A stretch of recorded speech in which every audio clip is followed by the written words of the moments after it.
Hey everybody, it's the Board Game Blogger. Today I'm here to review Discover India.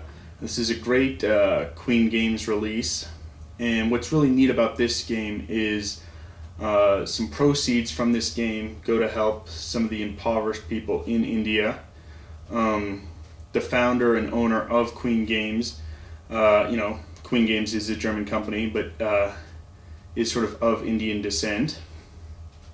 And part of the proceeds from this game go to help the Dalit people who've kind of been ostracized from society. They don't fit into the old caste system in India, and some proceeds from the game go to that. So I think this is a great game to support just because of that.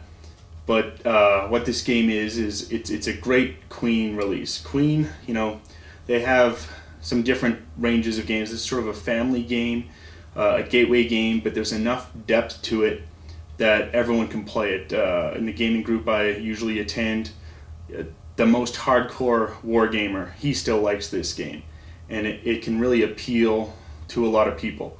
Basically, at the heart of it, it's a set collection game, but there's some neat twists onto it, and the theme is a bunch of tourists are flying in and taking a trip across India. That's the basic theme.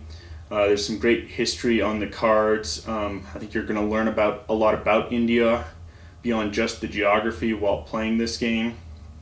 And there's a neat enough neat choices to make that makes the game interesting. Additionally, there is the player interaction, which I really like. You're able to affect the other players, and they can affect you, not in an overly mean way, in that, say, Age of Steam could be.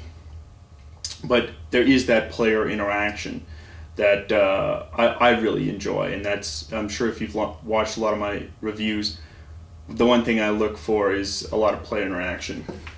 The rule book here, it's pretty short, it's quick to learn. It's both German and English in the rule book. The English section is just a couple of pages. Like most Queen games, it's beautiful color pages, well explained, and the game is just it's neat and fun to play. But why don't we take a look at how the game actually plays. Okay, so here's the board on setup.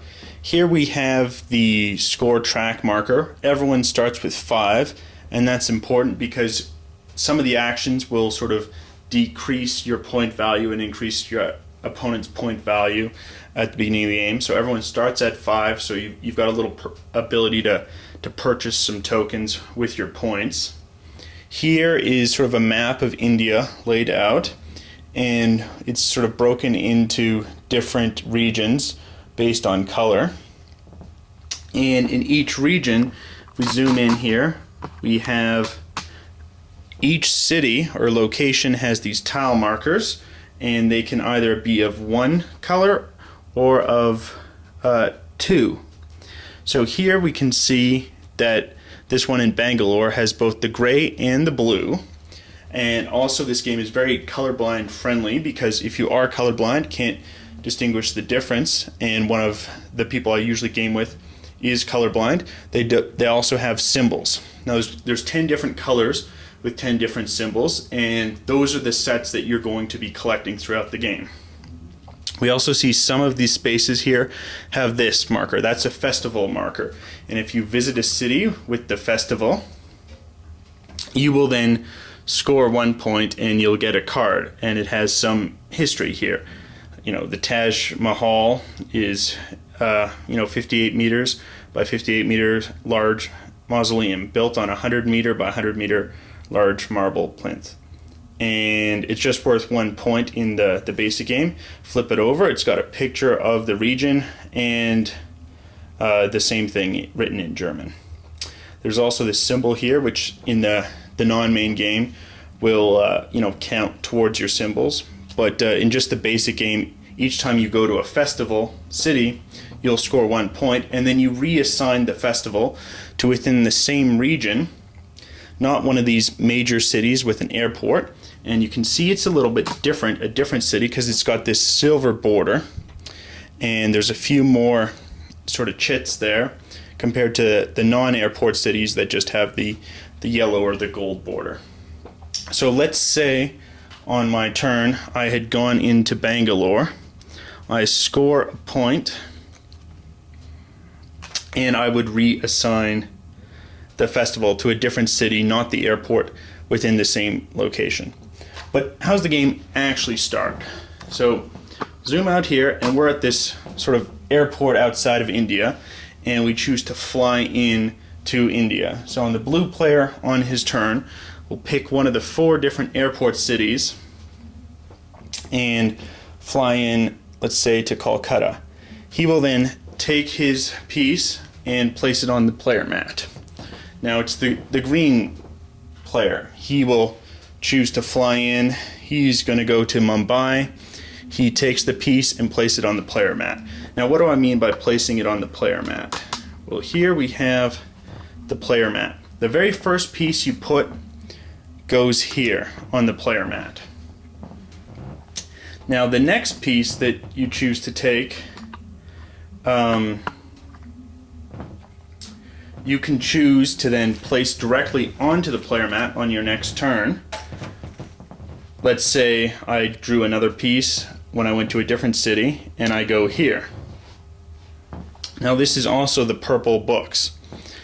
And on my next turn, let's say I draw this piece. Now instead of placing it directly onto the player mat, I can trade it with my reserve here and place it there. Now the player interaction in the game comes is, let's say on the next turn I draw something I don't really like at all, and it's no good. Well then, let's say I drew this piece.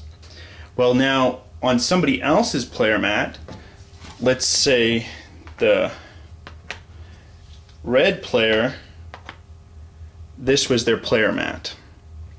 Now I can spend 1 point and of the item I just picked up, replace it on their player mat and place it onto mine. And this is because I want to get both the yellows. Now that would cost me 1 point on the victory track, and the player whose reserve item I took would go up 1 point. And the reason you want these sets is you're building up just your placement here. When you place a tile, you have to place it to an already adjacent place tile. So my next tile I could go here, here, here, here, or here. I couldn't start a new tile down here because it's not adjacent to anything currently existing. And you score points by having similar colors connected in the game. Now there's 10 different colors, and sort of how the points break up is it's down here. And so if you have 3 in a row, it's 2 points, 4 in a row, 3, 5 in a row, 5, all the way up to 8 or more for 13 points. And you can see sort of what other people are collecting in their sets, where they're moving, and you know, if I've moved into a space, let's say the red player the game's gone on a little bit and the red player's there, and as the green player I cannot move into a city already being visited by a tourist. Additionally, if I've just flown from Mumbai as the green player to New Delhi, now it's gone and it's the blue player's turn directly next. The blue player cannot fly to one of the other airport locations even though he starts in an airport location because I just flew. So he'll have to go somewhere else and take a tile, and then a random tile is drawn from the bag and replaces the location. Now it's the red player's turn. He's collecting maybe the white. He will take that for his, sort of player mat, and it's replaced, and so on and so on. And the game just continues until everyone's filled out their player mats. And sometimes you're trying to just hop continually from festival to festival to just, knock out those 1 point, because you're the one reassigning the festival. Someone else can come in, block you there. They can start to collect the tiles you're collecting when they see what you're doing, and directly you can, swap out somebody else's reserve. Someone is, clearly reserving some, this white tile, for later on in the game. They've built up a bunch of white in a row, maybe 5 in a row. They want to get that 6th one. You can purchase it from that reserve tile. So it's just a neat game. As you can see, its mechanics are generally pretty simple, and I think it could work as a gateway game, but there is enough depth and enough strategy in trying to maneuver against your opponents in what tile you're putting in reserve when you're looking at what other people are collecting, purchasing from their reserves, and taking tiles to block them, moving into locations to block them, to cut off their route. And it's just a great game. Plays, well, I think with 2 all the way up to 5. Rules are slightly different in a 2-player version, but it's still a very good game. Components, like all Queen games, the components are great. You can kind of see this guy, he's got his backpack on. It's a great wooden meeple. It's just that added touch of the backpack. Some companies might have just had a meeple queen by putting on that backpack. It just adds to the flavor and the theme of the game. And it's a great game that I'd highly recommend. Unless you're looking for the more aggressive war style, American style game, and that's only your cup of tea, then you might not like this game. But I think for the average Euro player, just a general gamer who likes both genres, people who are never even play games before, I think would be attracted to this. And there is enough depth and enough strategy to appreciate the game, even if you are one of the more hardcore gamers. It's not the simplest of games. Simple to learn, but I think there's enough to it that you can get it to the table on multiple plays. Anyway, till next time, I'm the Board Game Blogger.